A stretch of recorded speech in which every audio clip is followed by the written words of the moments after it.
You know how Japanese farmers get 3 times bigger harvests without fertilizer than you?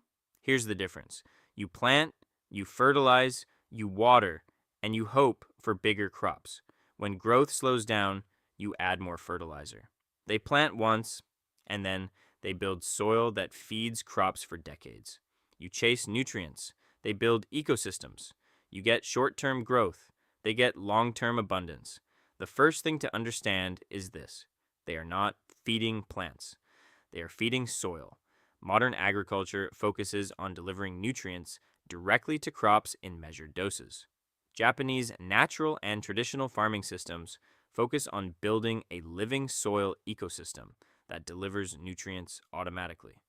That difference sounds small, but it changes everything.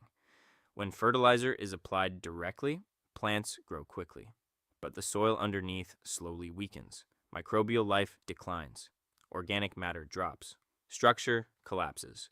Eventually, more fertilizer is required just to maintain the same yield. It becomes dependency.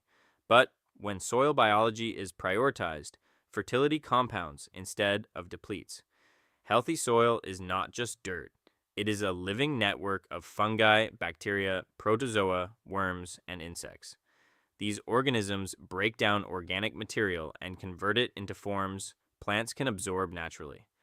In many Japanese systems, especially those influenced by farmers like Masanobu Fukuoka, soil is rarely disturbed and constantly fed with plant residues.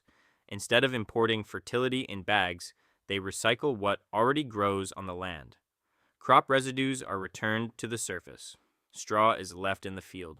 Roots are allowed to decompose in place.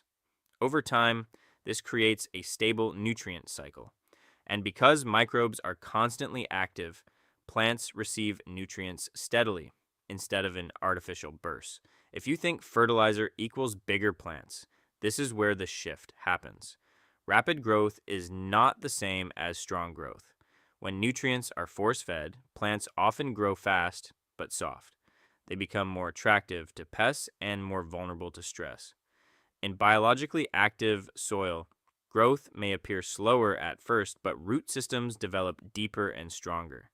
That leads to better nutrient uptake, better drought tolerance, and ultimately higher total harvest weight over the season.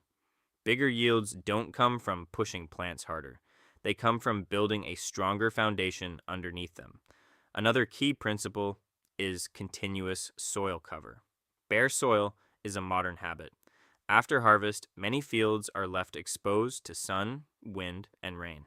But uncovered soil loses moisture, loses organic matter, and loses microbial life. Traditional Japanese farmers rarely leave soil bare.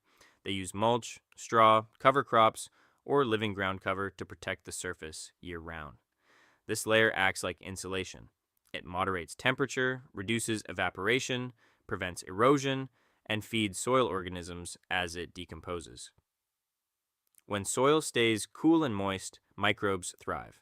When microbes thrive, nutrient cycling accelerates. And when nutrient cycling accelerates, plants grow more consistently without outside inputs. Polyculture is another overlooked reason yields increase.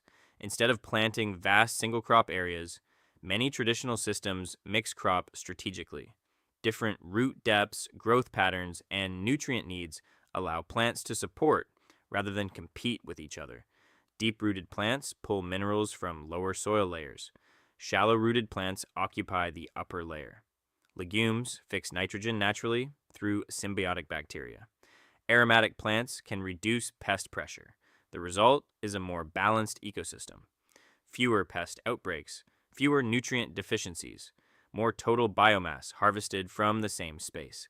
And here's something that surprises many people: minimal soil disturbance often increases yield long term.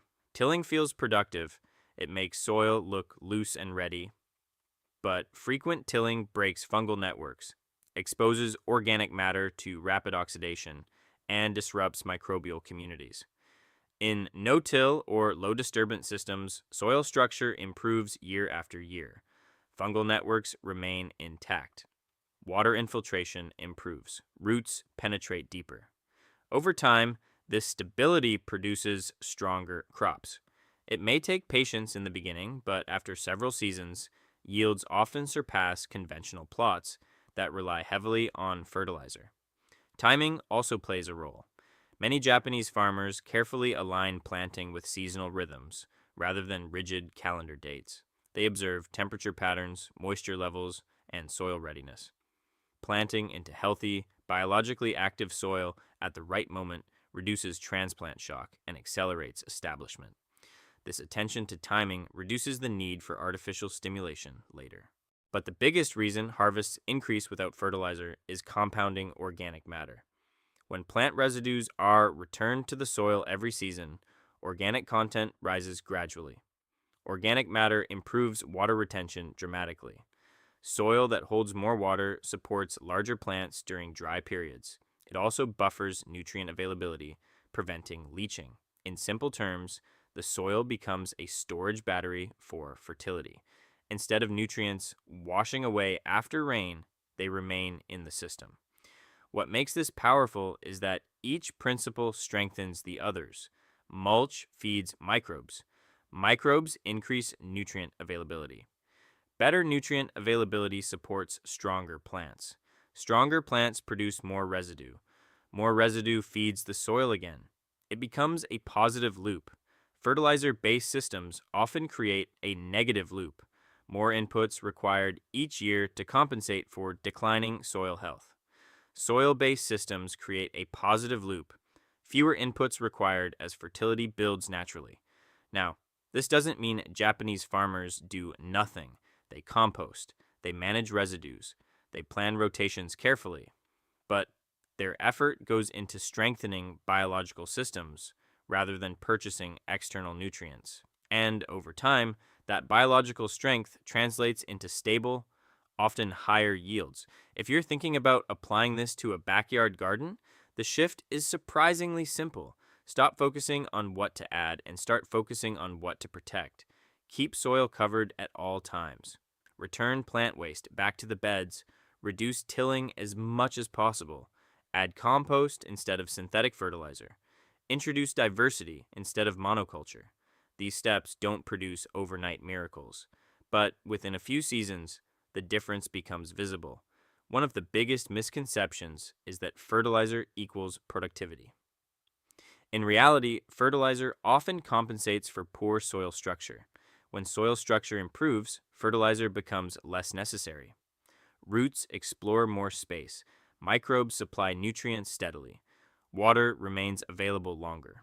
Plants grow with less stress, and less stress often equals more total harvest weight by the end of the season.